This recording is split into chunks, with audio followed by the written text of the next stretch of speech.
Muito bem, meus caros amigos. Então, retomando aqui, né, a nossa aula, nós vamos analisar agora de forma mais detida os governos desse período. Tá? Vamos analisar aqui o governo Iris Rezende, governo Henrique Santilo, governo Maguito Vilela e os dois primeiros governos aí do governador Marconi Perillo. Ok? Então vamos lá. Em 1983, quando Iris Rezende assume o comando de Goiás, Goiás estava vivendo aí, né, um drama. Por quê? O processo de modernização da agricultura, ele vinha expulsando então a população do campo em direção às cidades. E isso tinha trazido ali, né, trouxe para os governos, os estados de maneira geral, isso não era só Goiás, mas era um problema em todo o país, que era o problema da habitação. As cidades cresceram rapidamente, formando aí bolsões de pobreza, né, uma população aí em situação de miséria que expulsa do campo, migra para a cidade e precisa ter, primeiro, onde morar, onde se instalar. E não foi feito por parte do governo federal, e também os governos estaduais não tinham condições para isso, de atender às demandas dessa população mais carente. Os programas de habitação do governo federal ou dos governos do estado contemplavam aquela população já de melhor poder aquisitivo que tinham condições de comprar, de financiar um imóvel. Tá? Então, mas não tinha um programa de habitação para essa população mais carente que simplesmente não tinha condições. Estavam sendo expulsas do campo em direção às cidades, né, e sem nenhum recurso para adquirir um imóvel, ou até mesmo com dificuldade para pagar algum aluguel, ter onde morar. E foi nesse contexto, então, que Iris Rezende assumiu o governo de Goiás e propõe algo inovador, que foram os mutirões pela moradia. E nesse ponto foi bastante interessante, tive a oportunidade de acompanhar uma entrevista do governador, do ex-governador Iris Rezende, e que na época, né, o que levou, o que o inspirou a criar esses mutirões pela moradia. As famílias beneficiárias dessas casas eram justamente as pessoas que estavam vindo do campo em direção à cidade. E no campo já tinham o hábito de trabalhar em regime de mutirão.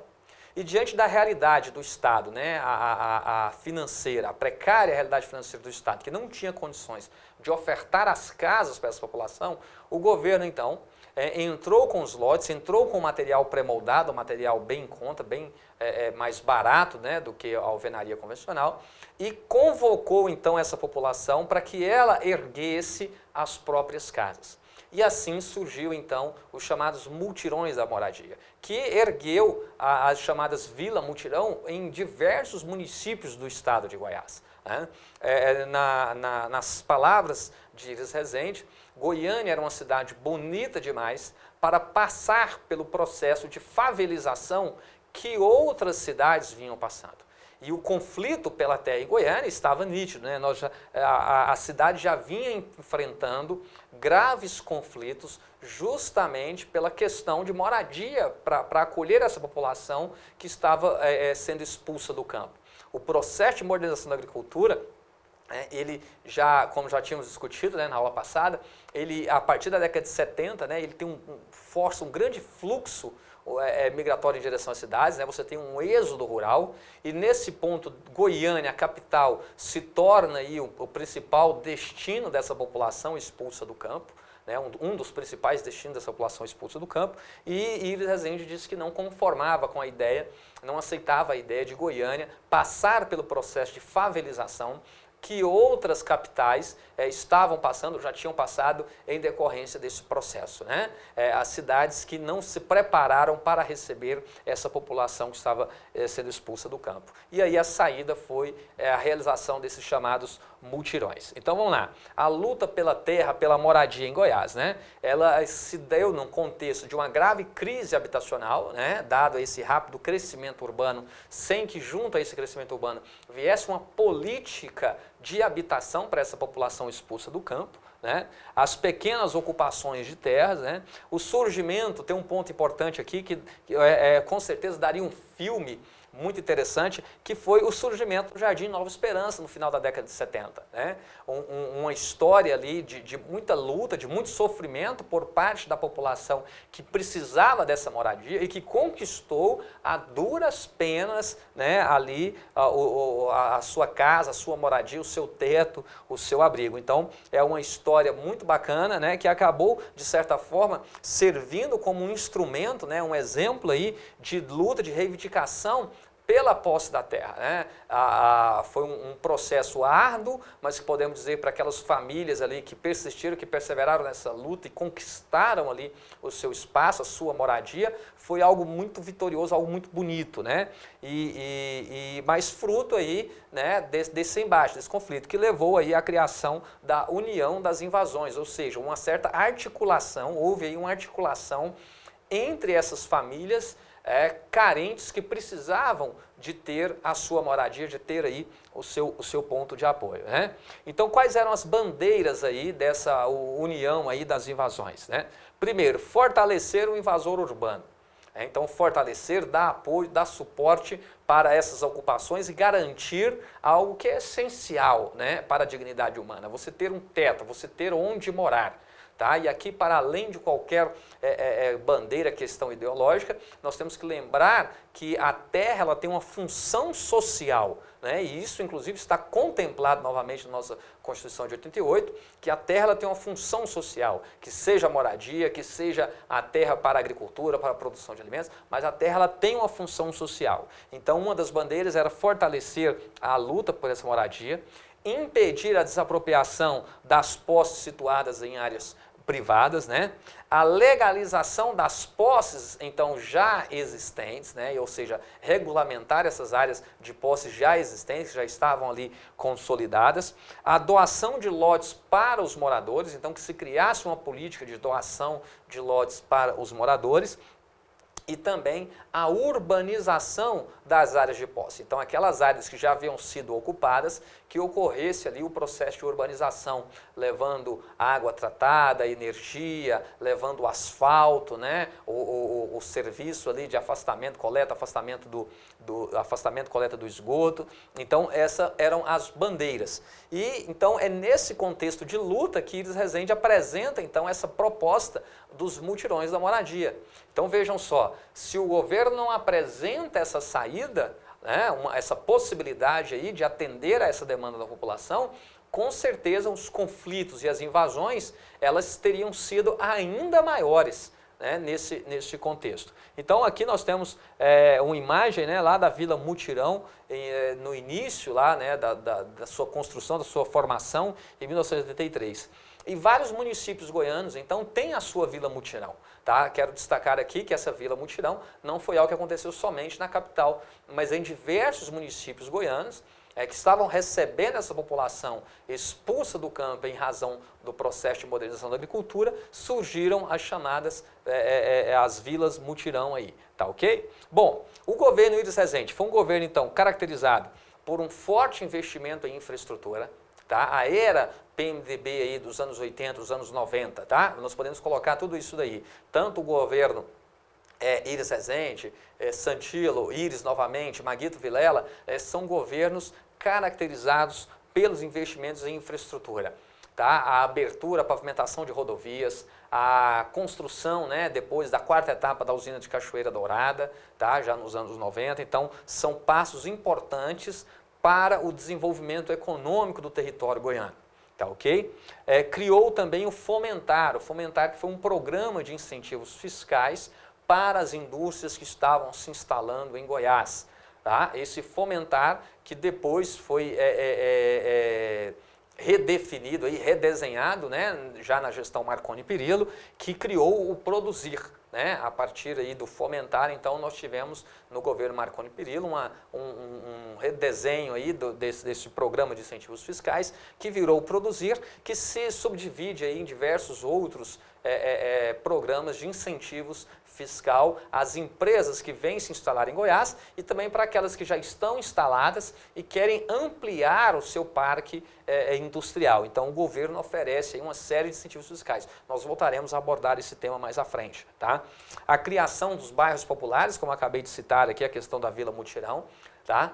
Os programas de eletrificação rural, que inclusive depois vai servir de modelo também para programas federais de eletrificação rural. E aí nesse ponto vale a pena destacar, né? Podemos destacar aqui do governo da era PMDB, a adoção por parte do governo federal do programa de eletrificação rural implantado em Goiás, que acabou servindo de modelo para o governo federal implantar aí o Luz para Todos, né? O programa de eletrificação desenvolvido aqui nos governos PMDB, sobretudo no governo Maguito Vilela, que conseguiu levar a eletrificação rural para quase 100% das propriedades rurais em Goiás. Tá? E que viram Luz para Todos depois no governo federal, e também no governo Marconi Perillo, né? O Renda Cidadã, a ideia de um cartão em que você faz a transferência de renda para a população mais carente, né? Isso depois foi copiado também, esse modelo, pelo governo federal. Inclusive, você pode até fazer uma rápida consulta aí no YouTube, você poderá ver lá quando do lançamento desse programa pelo governo federal, pelo presidente Lula, ele cita, né, o governador Marconi Perillo, que estava presente na solenidade, fazendo referência, né, ao modelo adotado pelo governo federal com base no que já vinha sendo praticado em Goiás. Então, Goiás é referência em algumas políticas públicas, né, que foram copiadas depois pelos governos federais, ok? Mas também foi um governo que acabou ficando aí com a marca, né, muito ruim, que foi em relação aos constantes atrasos aos pagamentos de salários dos servidores públicos. Era um contexto que não era somente Goiás, né, mas diversos estados passando por dificuldades, não existia a lei de responsabilidade fiscal, não existia um teto para gastos com funcionalismo, e então os governos viviam tendo esse problema de caixa aí para arcar com as despesas, até mesmo com funcionalismo, né? Foi algo que marcou também profundamente a gestão Iris Rezende. Muito bem, caiu na prova aqui mais uma vez, né? Nós temos aqui um gráfico mostrando a composição e evolução da população, né? População urbana e rural. Nós podemos observar aí que em meados da década de 70, a população urbana, então, ultrapassa a população rural, justamente dentro desse contexto de modernização da agricultura, que promove esse êxodo rural, né? A saída do homem do homem do campo em direção à cidade. Então, vamos ver o que foi elaborado a partir deste gráfico. Vamos lá. O crescimento da população urbana verificada no gráfico deveu-se principalmente, né, a marcha para o oeste empreendida pelo governo federal, cujos pilares foram a construção de Brasília e a pavimentação da rodovia BR-153, que possibilitou a imediata ocupação de Goiás com acelerado crescimento urbano. Não, a marcha para o oeste não explica isso daqui. Tá certo? Nós vamos lembrar que a marcha para o oeste é implantada no governo Vargas ali na década de 40, né? do Estado Novo, do final da década de 30 para 40. Então, não tem nada a ver. E a abertura da rodovia Transbrasiliana, ela se deu na década de 50, tá ok? Bom, o item B. O primeiro Plano Nacional de Desenvolvimento do Governo Federal que incentivou a criação de indústria de base no interior do país. Só aqui nós já vamos descartar, né? Uma indústria de base no interior do país, siderurgia, energia, não, nada disso, tá? Então, viajou aqui geral esse item. A letra C nos diz, aos incentivos governamentais de acesso à moradia destinado às famílias de baixa renda por meio de programas de construção de casas populares em conjuntos habitacionais e a doação de lotes e materiais de construção. Veja só, aqui você pode até ser enganado por isso, mas aqui está falando que foi o governo que incentivou o acesso de moradia. Não, o governo teve que então criar condições, né, para que viabilizar moradia para essa população que estava sendo expulsa do campo. Então essa população ela não saiu do campo e veio para a cidade porque o governo estava dando moradia. Não foi isso. O governo foi que teve que criar moradias para essa população que estava saindo do campo em direção às cidades, já que essa população então não tinha condições, não tinha recursos para adquirir uma casa. Então vamos lá. As políticas de governo voltadas para a modernização da agricultura via mecanização, o que promoveu a concentração da terra no campo e forçou a migração de grande massa de trabalhadores rurais para as cidades, né? Então, é esse fator aqui que foi o determinante para que tivéssemos já em meados da década de 70, né, a população urbana superando então a população rural. A população goiana torna-se majoritariamente urbana, ok? Nesse período aí. Muito bem, na sequência nós vamos analisar aqui o governo Santilo, né? O governo Santilo que governa Goiás de 1987 a 1991. Né? Lembrando aqui que Henrique Santilo é eleito governador de Goiás com o apoio de Iris Rezende. Foi o momento em que houve aí a ruptura, né, entre Iris e Mauro, porque Mauro, que já havia disputado com Iris Rezende em 82 a indicação, né, pelo partido para disputar o governo do Estado, acreditava ser ele, então, no próximo pleito, o candidato do partido, o que não aconteceu. Iris Rezende acabou apoiando o médico anapolino Henrique Santilo, que governa, então, de 1987 a 1991. É do governo Santilo a construção do Hospital de Urgências de Goiânia, tá? O Hugo, mais conhecido aí como Hugo, né? Um dos maiores hospitais do estado. É também no governo do Henrique Santilo que ocorre a liquidação da Caixa Econômica do Estado de Goiás, a Caixego, criada lá no governo Mauro Borges, tá? Que eu destaquei aqui com vocês já na aula anterior. É nesse contexto aqui também que tivemos a divisão do território goiano, né, em que a sua porção norte virou o estado do Tocantins, né, que por sua vez anexou-se à região norte do país, deixou de fazer parte da região centro-oeste. Tome nota disso, tem caído constantemente em provas de concurso, né, fazendo referência a Tocantins como pertencente à região centro-oeste. Não, meus caros, tá? Ao ser desmembrado o território goiano e criado o estado do Tocantins, tá? O estado do Tocantins, então, passou a integrar a região norte do Brasil, tá? Não faz parte da região centro-oeste. Então, a região centro-oeste, ela sofreu aí uma perda territorial a partir da criação do estado do Tocantins, ok? Que essa porção norte, então, anexou-se à região norte do Brasil, tá? E foi também no governo de Henrique Santilo que nós tivemos aí o grave acidente com o Césio 137, considerado aí o maior acidente radioativo fora de uma usina nuclear, tá?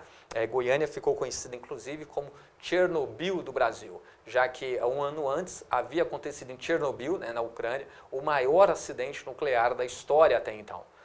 Mas foi um acidente que aconteceu na usina nuclear. E em Goiânia, não. Né? Em Goiânia foi a partir de uma cápsula, né?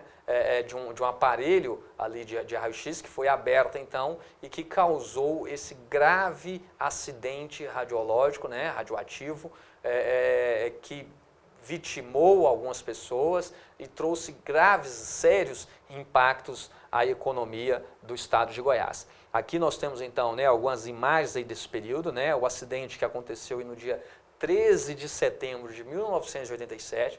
As autoridades demoraram um pouco a perceber a gravidade do problema, tá? Até que os técnicos, então, reconhecendo essa gravidade, já havia passado vários dias, a contaminação, então, com essa radiação já tinha alcançado ali o número significativo de pessoas, o que demonstra, de certa forma, até o despreparo do Brasil para lidar com a situação dessa, tá ok? Bom, vamos lá. Então, a criação do Estado do Tocantins, tá? Em 1988, a Assembleia Nacional Constituinte, né, então, aprovou a criação do Estado do Tocantins.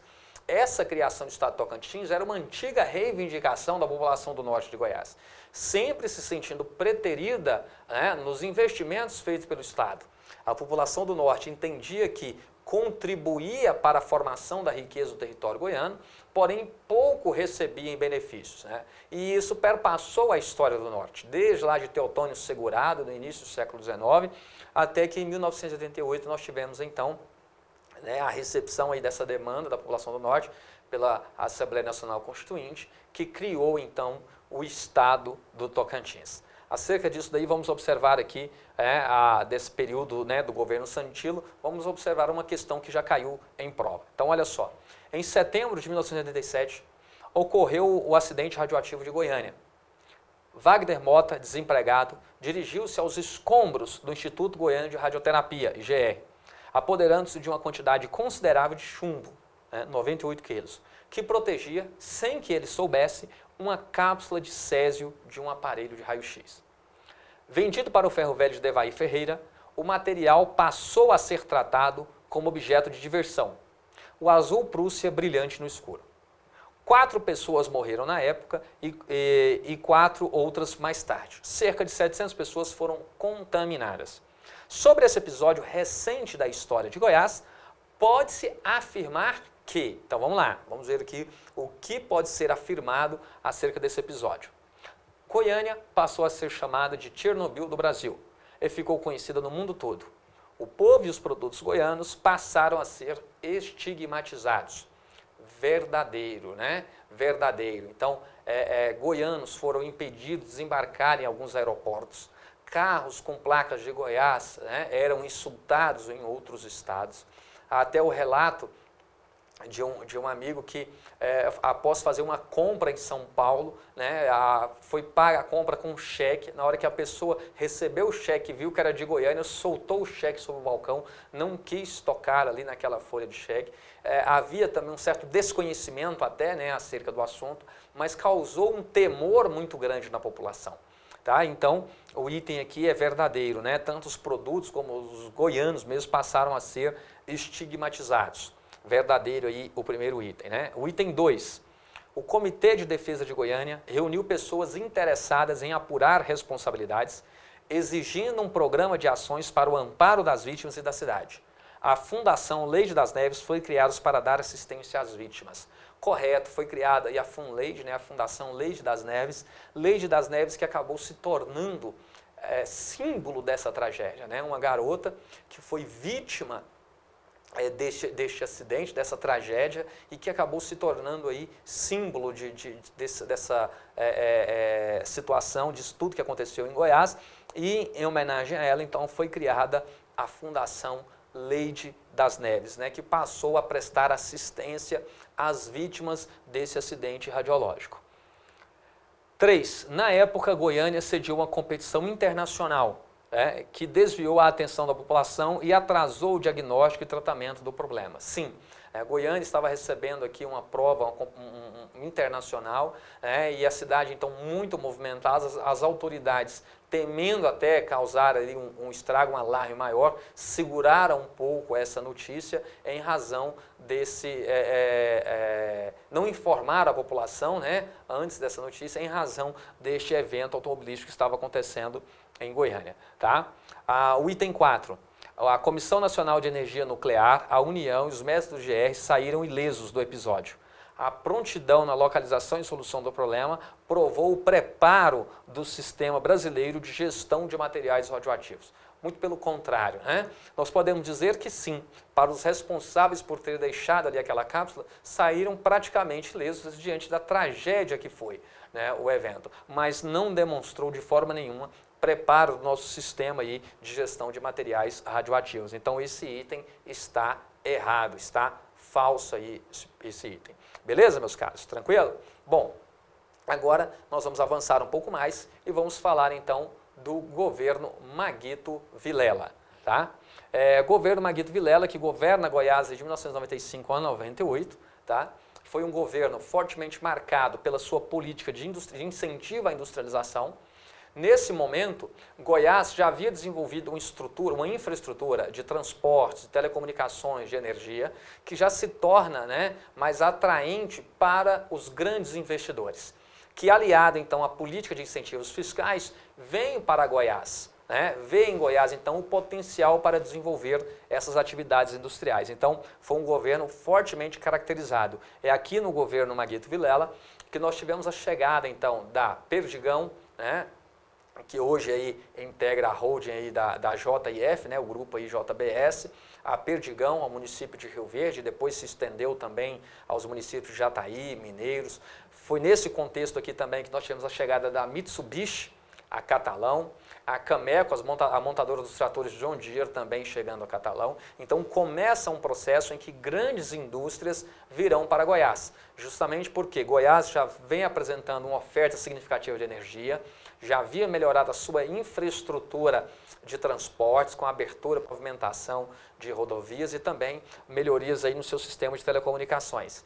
É nesse contexto também, nesse governo, que nós tivemos a ampliação do Distrito Agroindustrial de Anápolis, o DAIA. Tá? Hoje, a segunda economia, né, o principal distrito industrial do estado, e Anápolis, então, é a segunda economia do estado. Em Catalão, né, você tem ali, então, o desenvolvimento de um polo minerador, de fertilizantes e também de indústria automobilística. A criação do distrito agroindustrial de Rio Verde, hoje, né, um dos maiores também do estado.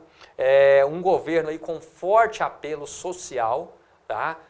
Tinham programas sociais para a população ali de baixa renda, tá? O leite e o pão para as crianças carentes, a ajuda de custo ali para o pagamento da energia, o subsídio ali em relação à energia elétrica. Então foi um governo com forte apelo social, tá? E proporcionou a eletrificação aí de quase 100% das propriedades rurais. Como eu falei para vocês, esse programa de Goiás de eletrificação rural, esse programa goiano, acabou sendo copiado então pelo governo federal, né? E virou aí o programa Luz para Todos. Na sequência, né, do governo Marguito Vilela, nós tivemos então a eleição do jovem, né, o mais jovem governador então de Goiás até então, que foi o governador Marconi Perillo. Bom, vamos analisar aqui uma questão desse período. Olha só, o setor industrial de Goiás sempre esteve vinculado à agropecuária.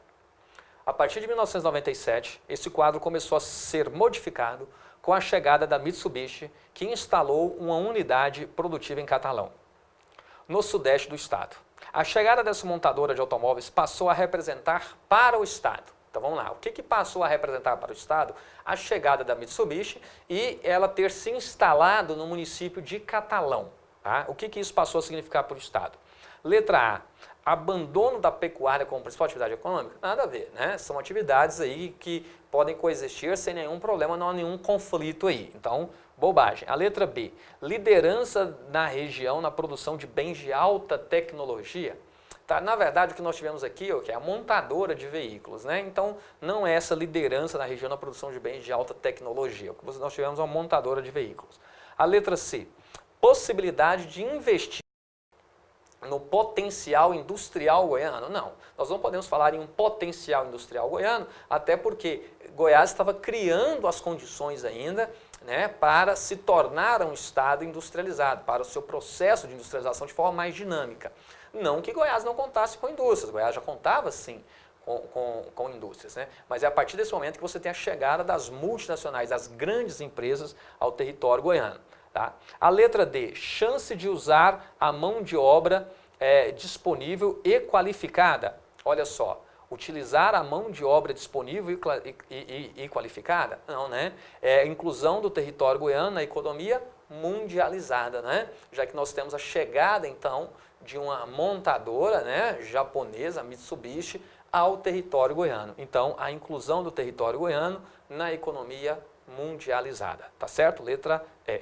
Muito bem, cedendo às pressões, então, o governador Marguito Vilela acabou vendendo a usina de Cachoeira Dourada, um importante gerador de energia, e isso trouxe sérios prejuízos para o estado de Goiás, para a Companhia Energética de Goiás, a CELG, em razão aí da venda da usina de Cachoeira Dourada. Um grande prejuízo para os goianos.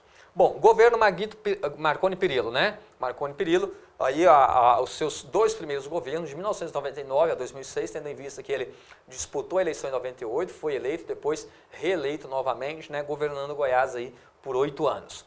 Foi um governo, então, né, que chega ao poder com uma ampla aliança, né? Foi uma ampla frente de partidos que se uniram, né, para enfrentar a candidatura de Iris Rezende, e Marconi Perillo lança-se nessa campanha ali com 2-3% de intenção de voto e chega ao final desse processo eleitoral, então vitorioso, derrotando a figura de Iris Rezende, que se apresentava como o maior nome da cena política goiana até então, né? Então acabou sofrendo aí essa derrota aí imposta a ele por Marconi Perillo. Marconi Perillo tem o seu governo caracterizado pela modernização da máquina administrativa. Então ele faz no seu primeiro governo, né, busca dar um novo desenho institucional para esse governo, você tem uma modernização da máquina administrativa, uma nova perspectiva de gerir a coisa pública, tá? Amplia o parque industrial goiano, observe bem que, como eu destaquei, né, agora há pouco, o governo Maguito Vilela, ele vai então já conseguir atrair as multinacionais para o território goiano. O governo Marconi Perillo não vai medir esforços, né, para continuar esse processo de atração de grandes investimentos industriais para Goiás, utilizando-se também dessa política de incentivos fiscais, né? Então vai atrair realmente um grande número de indústrias para Goiás. Cria também o Banco do Povo, né, para fomentar ali o microempreendedorismo, tá? Uma ação importante para aquela pessoa que queria começar ali um pequeno negócio, precisava de um apoio, mas não tinha o recurso, então oferecendo aí um microcrédito, né, para essa população mais carente, que buscava então desenvolver alguma atividade. O Goiás Fomento também para fomentar aí já projetos industriais, projetos já de maior porte, né, para o território goiano, a implantação do VaptVupt, né, descentralizando aí a administração pública, possibilitando que os serviços, o atendimento ao cidadão pudesse estar mais próximo ao cidadão com a criação do VaptVupt, implantação dessas unidades aí em diversas partes da capital e cidades do interior, conferindo uma maior agilidade, né, no atendimento do cidadão, já que esse VaptVupt ele concentra então uma série de serviços públicos, né?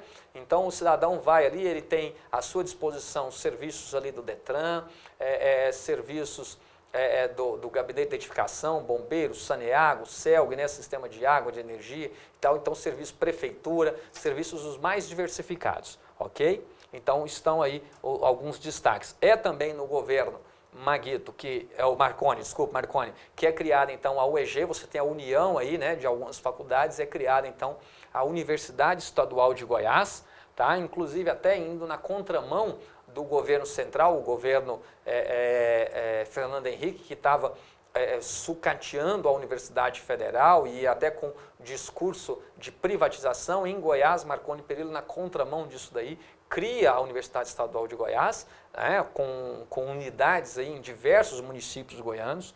Cria também o Festival Internacional de Cinema e Vídeo Ambiental, FICA, que acontece, né, na cidade de Goiás aí, todos os anos. No governo também, Marconi Perillo, que ocorre a privatização do Banco do Estado de Goiás, o BEG, que foi adquirido pelo Itaú, e ganha destaque também os programas sociais que viraram referência nacional, como eu já havia citado anteriormente, né? O programa aí Renda Cidadã, que ao invés de oferecer aquela cesta básica, né, ali que chegava para a pessoa, carregar, passa a entregar, né, uma ajuda mensal mediante um cartão, e isso dinamizando ali uma economia na localidade em que essa pessoa vive, que ela recebe esse cartão, comprando os produtos que lhe é necessário, e um outro importante programa também, que é o Bolsa Universitária, né? Então, além de criar a Universidade Estadual de Goiás, cria também o programa Bolsa Universitária, em que o governo do estado, via a Organização das Voluntárias de Goiás, concede bolsas nas faculdades, nas universidades particulares, para os estudantes que não têm condições de pagar. E em contrapartida, esses estudantes prestam serviços, né, horas de serviços aí à comunidade, ao estado, de acordo com os convênios firmados. Tá ok? Então vamos lá, para fechar aí esse contexto, né, esse momento, né, vamos destacar aqui que esse crescimento, né, da região centro-oeste, ele vem sendo alavancado aí, sobretudo pelo agronegócio, né? E você tem um desenvolvimento industrial também ligado, né, ao processamento, a chamada indústria de transformação, ligado ao processamento desses produtos agrícolas, né? E um exemplo disso que nós podemos destacar é justamente a região sudoeste do nosso estado, em que você tem ali no município de Rio Verde, você tem um estado com a forte produção agrícola, e aliado a essa produção agrícola, então, você tem também uma indústria de transformação, né, ligada a essa produção agropecuária, e que mostra toda a força do agronegócio para Goiás, para a região centro-oeste, tá? Então, o desenvolvimento aí do agronegócio, das diversas culturas, né? O arroz, o feijão, o milho, a cana-de-açúcar, mais recentemente, né? Vem ganhando uma força muito grande na economia goiana, essa cana que vira o etanol, que vira o açúcar, que a partir da sua biomassa tem-se também a geração de energia, vem conferindo cada vez mais um maior dinamismo à economia goiana e que vem se diversificando. Já não é uma economia dependente exclusivamente do setor agrário, né? Então já temos aí um segundo polo farmoquímico do país, indústrias diversificadas, confecção, cimento, tá? Então você tem aí já um parque industrial já bastante diversificado e com um potencial de crescimento ainda muito significativo, ok? Então vamos lá, a última análise aqui de uma questãozinha que caiu na prova, tá? Fechando já esse bloco. Falta justiça social no campo e na cidade e a violência praticada pelo latifúndio e pelos especuladores imobiliários tem como pano de fundo o modelo de desenvolvimento seguido pelo Brasil. Tá? Temos aí um trecho aí da obra do Tadeu Arraes, né? É um importante professor aqui da Universidade Federal de Goiás, recomendo, acesse aí, leia o que ele vem produzindo acerca da geografia, da economia de Goiás, que é sempre importante estar aí sempre sendo cobrado nas provas. De acordo com o texto acima e seus conhecimentos, marque a resposta incorreta, ok? Então vamos lá ao item incorreto. O Movimento dos Trabalhadores Sem Terra, MST, tem presença marcante em vários municípios goianos, com ações concretas de invasão de terras. Sim, isso é um fato. Tá? E nesse contexto de crise, a luta pela terra ela tende a se ampliar, já que o número de desempregados, né, acaba aumentando, acaba forçando aí algumas pessoas a irem na luta pela terra, que é a possibilidade então de produzirem ali o seu próprio alimento. Letra B. A luta pela moradia vem agregando um número cada vez maior de pessoas que ocupam áreas públicas e privadas, principalmente na capital do estado. Sim, então você tem aí o acirramento também, né, dos conflitos aí pelas áreas urbanas, tá? Letra C. O modelo econômico seguido pelo Brasil tem como característica a aceitação das regras definidas pelo Fundo Monetário Internacional, FMI, que define o pagamento da dívida externa como prioridade. Exatamente. Né? E aí com isso vai faltando recursos para as outras áreas importantes, como moradia, saúde, educação, segurança. Tá? Já que a prioridade é pagar aí os juros da dívida, a rolagem da dívida.